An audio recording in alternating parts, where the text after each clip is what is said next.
हाँ भाई ठीक है।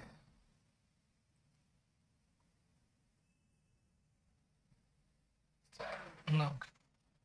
चलिए बच्चों, कैसे हैं आप सभी। मैं ऋषभ पांडे सर आज आपको उसी कॉन्सेप्ट क्लास में वेन आरेख पढ़ाने जा रहा हूं। वेन डायग्राम सबसे बड़ी दिक्कत होती है वेन डायग्राम में, यूनियन समझना, इंटरसेक्शन समझना, डिफरेंस समझना और इनको कायदे से समझना। पढ़े तो हैं लेकिन इनका सही से कायदा समझना। और आप जान रहे हो कि मेरे पिछले जितने भी अगर आप क्लासेस देखे हैं तो मैं कॉन्सेप्ट पर जोर देता हूं। मेरा मानना है कॉन्सेप्ट फाइनाइट है, मानता हूं कि प्रॉब्लम इनफाइनाइट है। तो एक कम से कम इनफाइनाइट कॉन्सेप्ट को पढ़ लिया जाए तो इनफाइनाइट प्रॉब्लम्स लग जाएंगी, कोई बड़ी बात नहीं है। तो वेन डायग्राम में ऑपरेशंस आते हैं। क्या आते हैं भाई? बचपन में हमने क्या किया? बचपन में हमने प्लस पढ़ा, भाई ये तो पढ़ा मैंने, प्लस पढ़ा, फिर माइनस पढ़ा, मल्टीप्लाई पढ़ा, फिर क्या पढ़ा हम लोगों ने? डिवाइड, डिवाइड करना सीखा, यही सब सीखा। अब बड़े जब हो गए तो हमारे पास ऑपरेशन और भी ज्यादा बढ़ गए, ऑपरेशंस बढ़ गए। अब एक नया ऑपरेशन आ रहा है, इनसे तो आप इंट्रोड्यूस हैं। अब नया ऑपरेशन मेरे सामने है जिसका नाम है यूनियन। क्या?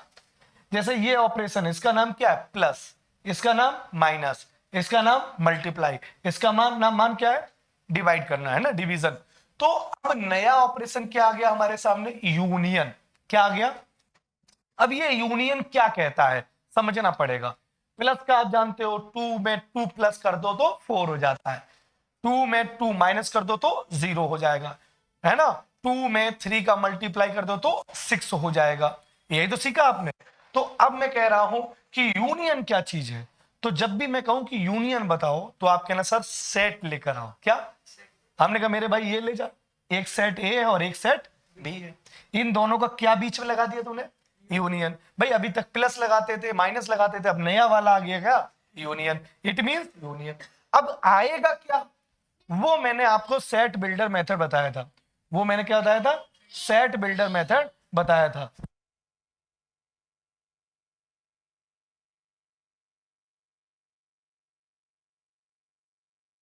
हाँ, तो यूनियन क्या कहा मैंने आपसे? यूनियन की बात करी तो एक्स आएगा। क्या आएगा? और वो एक्स किस में होगा? ए में भी होगा। किस में होगा? या बी में भी होगा, या वो दोनों में हो सकता है, वो दोनों में लाई कर सकता है। वो यूनियन आएगा। क्या आएगा? वो यूनियन आएगा। कैसे? ए यूनियन बी की अगर बात कर रहा हूं तो बेटा यहां वो एक्स आएगा। क्या कहा मैंने आपसे? यहां वो एक्स आएगा जो ए में भी होगा या बी में भी होगा, या वो दोनों में हो सकता है। जैसे मान लीजिए ये सेट ए है और ये सेट क्या है? बी है। एक सेट ए है और एक सेट क्या है? बी है। और मुझे यूनियन निकालना है। क्या निकालना है? तो भाई वो एलिमेंट हो सकता है एक्स यहां भी हो, या वो एक्स इस साइड भी हो, या वो एक्स इस एरिया में भी हो, कहीं भी हो सकता है।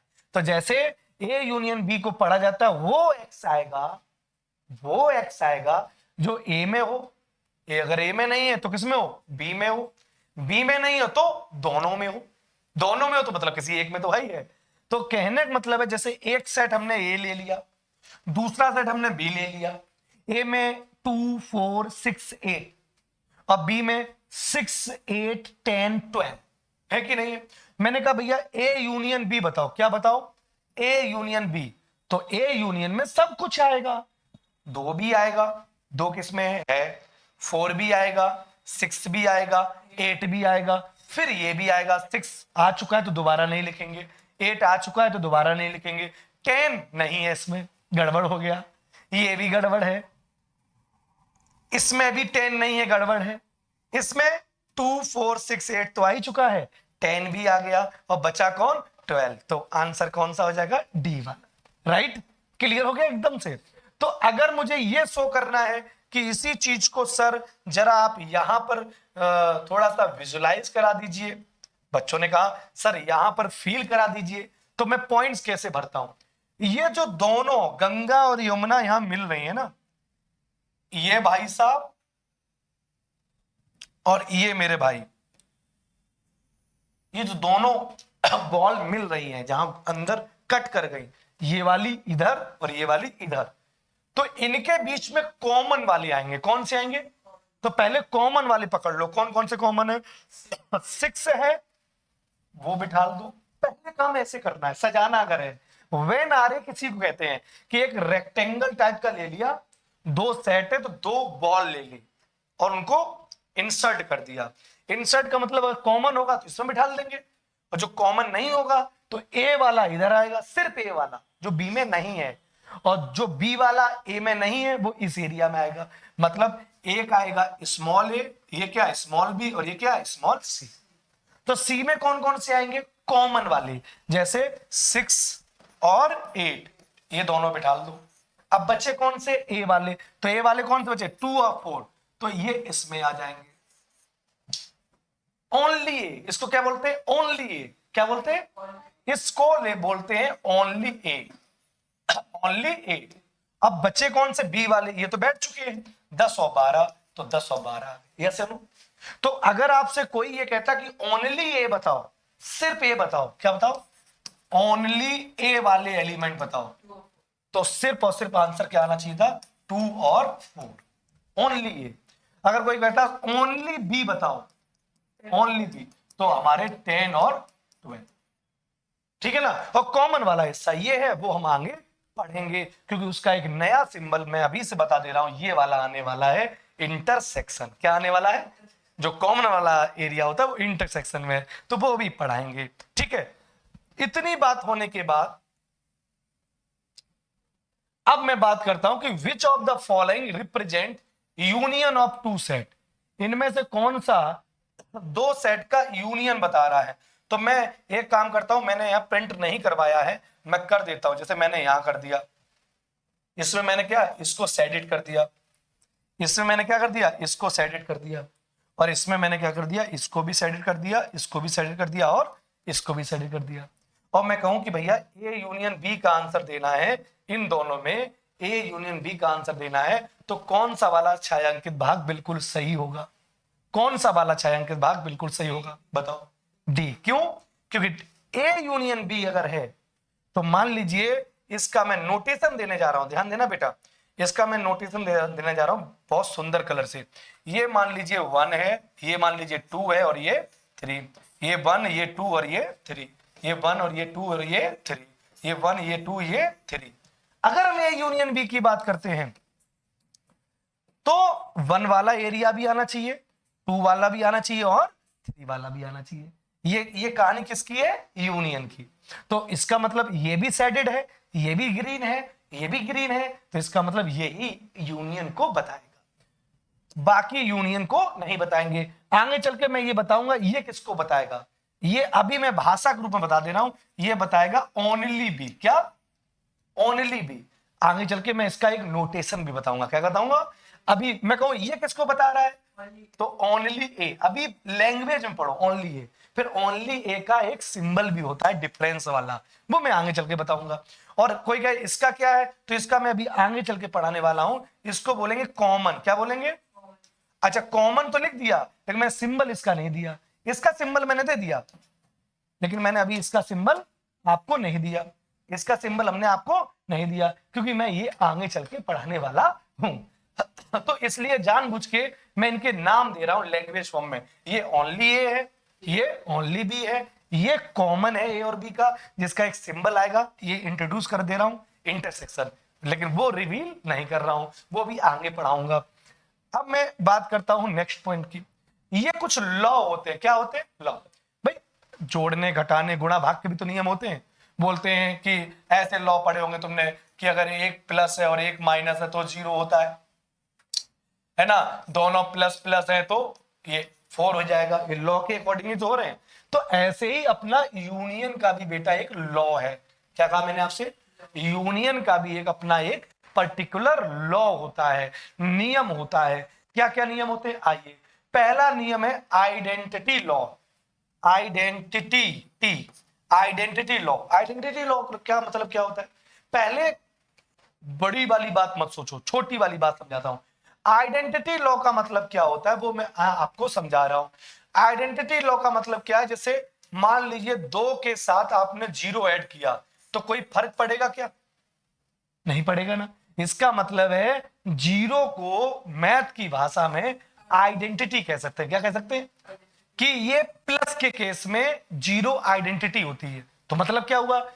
आइडेंटिटी वो चीज होती है जिसको ऑपरेशन में लगाएं लेकिन उसका कोई भी फर्क ना पड़े, कोई भी इफेक्ट ना पड़े। तो वही मैं कह रहा हूं, ये एम्पटी सेट है। क्या है?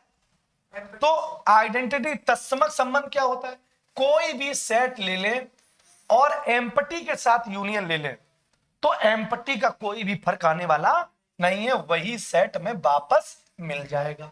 सीधी सी बात है। क्योंकि अगर किसी सेट में मान लीजिए ए कोमा बी है और दूसरा सेट एम्पटी है, यूनियन लगाओगे तो ए आ गया फिर बी आ गया। इसमें कुछ है ही नहीं, ये कुछ है ही नहीं, तो क्या डालें? अरे तुम बताओ ना। जब कुछ नहीं डालोगे तो बंद कर दो। तो बताओ क्या एम्पटी का कोई फर्क पड़ा? इसका मतलब है यूनियन के केस में, किस केस में आइडेंटिटी क्या होती है? तेरी की एम्पटी सेट। समझ गए? वो अलग थी, वो चीज समझा रहा था। यूनियन के केस में आइडेंटिटी क्या होती है? एम्पटी सेट होती है। क्या होती है? एम्पटी सेट होती है। क्या होती है? एम्पटी सेट होती है। ठीक है ना? बताओ, बात समझ आए? तो बताओ, पहला लॉ क्लियर हो गया। अगर कभी भी इस तरह की बात लिखी है ए यूनियन फाई मतलब एम्पटी, तो क्या आएगा? ए ही आएगा। बोले सर इसमें कुछ है ही नहीं तो निकाल के डालें क्या? ठीक है, चलिए दूसरा लॉ क्या है? Universal law. क्या है? कल के क्लास में पावर सेट से पहले मैंने एक यूनिवर्सल सेट बोला था। क्या बोला था? और मैंने कहा था यूनिवर्सल उस घर का बाप होता है, सारी संतानें उसी से आएंगी, कहीं और से आने वाली नहीं है। तो यही मैंने आपसे कहा कि यूनिवर्सल सेट क्या होता है? यूनिवर्सल के नीचे जितने भी सेट होंगे वो उसी से पैदा होंगे। तो तुम बताओ, अगर किसी भी सेट ए का यूनिवर्सल के साथ यूनियन ले लें तो ए तो उसी से निकला होगा। क्योंकि जैसे ही बात यूनिवर्सल की हो जाती है तो फिर जितने भी सेट सीता गीता बबीता दिए जाएंगे वो उसी से निकल के आएंगे। और जब उसी से निकल के आएंगे तो तुम बताओ, मान लीजिए कोई एक सेट है यू 1 2 3 4 5, मान लो ले लिया बेटा हमने। एक सेट ले लिया ए जिसमें क्या ले लिया? 1 और 2। अब ए के लिए यू क्या है? यूनिवर्सल, तो ये पूरा उसी में है। तो इसका मतलब हो गया, अगर यू के साथ यूनियन ले लें, इस यू के साथ यूनियन ले लें तो फिर इसी को लिख दो 1 2 3 4 5। अब इसके क्या लिखोगे? वही रिपीट हो जाएंगे। तो इसका मतलब मैं ये कह रहा हूं, पहला लॉ यूनियन केस में कौन सा होता है? आइडेंटिटी। क्या होता है? मैं ये कहूं किसी भी सेट का यूनियन के केस में आइडेंटिटी क्या होती है, तो आप बोलोगे सर एम्पटी सेट। क्योंकि एम्पटी सेट के साथ अगर कोई भी सेट ले लो तो क्या आएगा? थक तेरे की, वो सेट खुद ही आएगा। एम्पटी सेट के साथ कोई भी सेट अगर लेते हो और यूनियन लेते हो तो क्या आएगा? वही सेट खुद आएगा। और अगर मैं ये कह दूं कि यूनिवर्सल सेट के साथ कोई भी सेट ए ले ले तो क्या आएगा? यूनिवर्सल। क्योंकि ये बेटा होगा, ये बाप होगा, तो बेटा बाप के अंदर ही है तो बाप अपने आप ही आएगा। बेटे को लिखने का मतलब क्या? बेटा तो उसी में आ चुका है। बोलो भाई। अब मैं अगली बात कहूं कि आइडेम्पोटेंट लॉ क्या होता है? 2 लॉ हो गए, एक आइडेंटिटी लॉ, दूसरा यूनिवर्सल लॉ। दोनों बातें हजम हो गई। तीसरी बात करता हूं आइडेम्पोटेंट लॉ। किसकी बात कर रहा हूं? आइडेम्पोटेंट लॉ की, जिसको बोलते हैं वर्ग सम नियम। क्या? देखो, किसी भी सेट का उसी सेट के साथ अगर यूनियन लोगे महाराज तो क्या आएगा? अरे वही तो आएगा। अरे बोलो, इस सेट का इस सेट के साथ यूनियन ले लें तो ए आ गया, बी आ गया, फिर वही आएगा। तो सेट के अंदर दोबारा तो लिखना नहीं है। तो मैं डे 1 से बोल रहा हूं, तो इसका मतलब है इसको आइडेम्पोटेंट लॉ बोलते हैं। क्या बोलते हैं? वर्ग सम नियम। ये क्या होता है? किसी सेट का उसी सेट से यूनियन लो तो वही सेट आ जाएगा। बताओ, ये छोटी छोटी बातें क्लियर होती जा रही हैं। चलिए, 3 बातें हो गई। अब चौथी बात क्या आती है? एक लॉ है कॉम्यूटेटिव लॉ। क्या नाम है? क्रम क्रम विनिमय नियम। क्रम विनिमय नियम। तो कम्यूटेटिव लॉ क्या होता है वो भी समझो। कम्यूटेटिव लॉ बेटा ये होता है, अगर एक आदमी ए है दूसरा आदमी बी है और बीच में कोई ऑपरेशन लगा दिया, फिर हम उनको पलट दें, इधर बी कर दें उधर ए कर दें, तब भी कोई फर्क पड़े ना। जैसे अगर हम कहते हैं इधर 2 है इधर 3 है और प्लस लगाया, कितना आएगा बेटा 5। अगर मैं 3 को इधर कर दूं और 2 को उधर कर दूं फिर प्लस लगाऊं तब भी कितना आएगा। इसका मतलब दो नंबर प्लस के केस में कम्यूटेटिव लॉ को होल्ड करते कि नहीं करते, करते कि नहीं करते। तो वही चीज अब बड़े स्तर पे आ रही है कि हमारे पास अब ऑपरेशन क्या है, यूनियन। तो मैंने कहा यूनियन की जब बात आती है तो सेट की बात होती है, किसकी बात होती है। तो मैंने कहा कि कोई सेट ए कोई सेट बी क्या कम्यूटेटिव लॉ को, गहरी आवाज में, होल्ड करता है, क्या कम्यूटेटिव लॉ को होल्ड करता है। तो आप बोलोगे यस। कैसे, ए यूनियन बी करो या बी यूनियन ए करो, आएगा तो बराबर। जैसे अबे देख लो यार, देख लो, मेरी बात पे भरोसा अगर नहीं है तो मैं भरोसा दिला दे रहा हूं। एक सेट ले लो ए और बी भाई, दूसरा सेट ले लो भाई सी और डी, ले लिया। अब तुम एक काम करो बेटा, ए यूनियन बी ले लो, कितना आएगा, ए आएगा फिर बी आएगा फिर सी आएगा और फिर क्या आएगा, डी आएगा। अब एक काम करते हैं, बी यूनियन ए ले लेते हैं, बी यूनियन ए लेते हैं तो कितना आएगा भाई, बी तो बी पहले सी आएगा फिर डी आएगा फिर ए आएगा फिर, अरे एलिमेंट आगे पीछे हो जाए तो कोई फर्क पड़ने वाला नहीं है, एलिमेंट आगे पीछे हो जाए तो कोई फर्क पड़ने वाला। अब बताओ दोनों सेट एक जैसे हैं, ए बी सी डी है कि नहीं, तो दोनों ही सेट कैसे हो गए, इक्वल।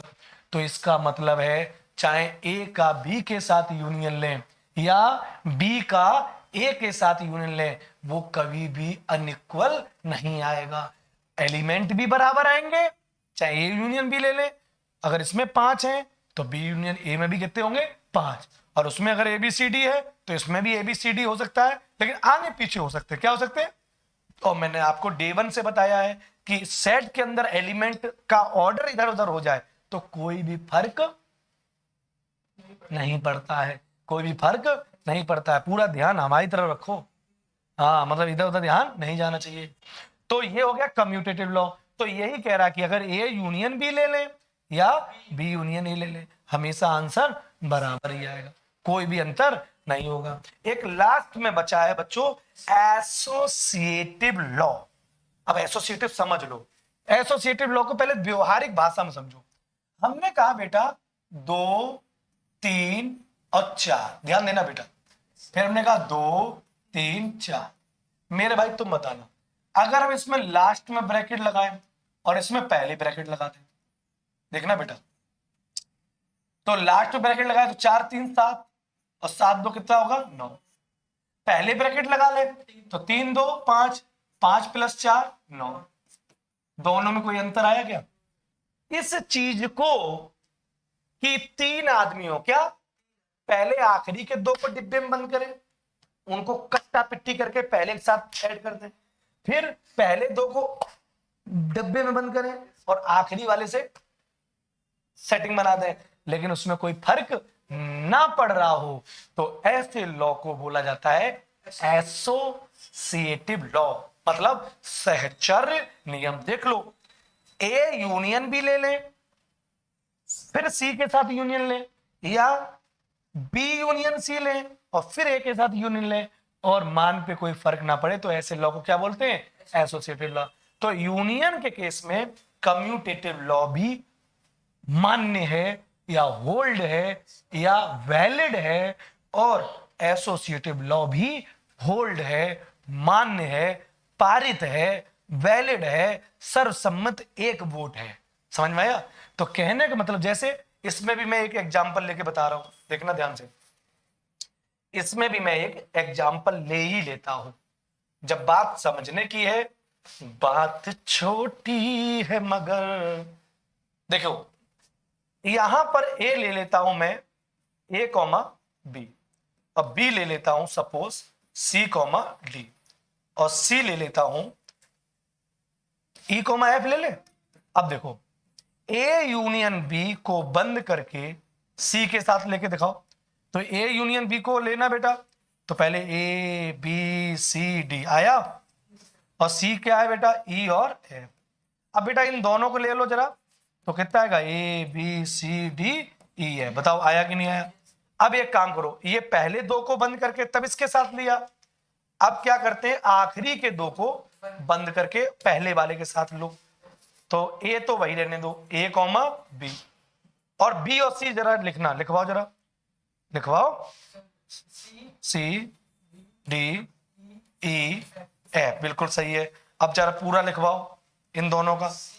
अबे यार यहां से शुरू करेगा, A B C D E, बोलो कोई भी अंतर आया क्या।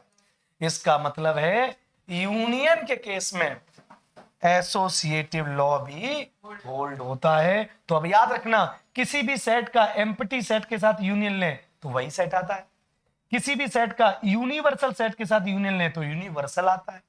यूनिवर्सल आता है, बाप आता है, बेटा तो उसी के अंदर घुसा है। किसी सेट का उसी सेट के साथ यूनियन लें तो वही सेट आ जाता है। क्या हुआ, उठा लो कैसे।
ठीक है, चलो बेटा इतना हो गया कि नहीं हो गया।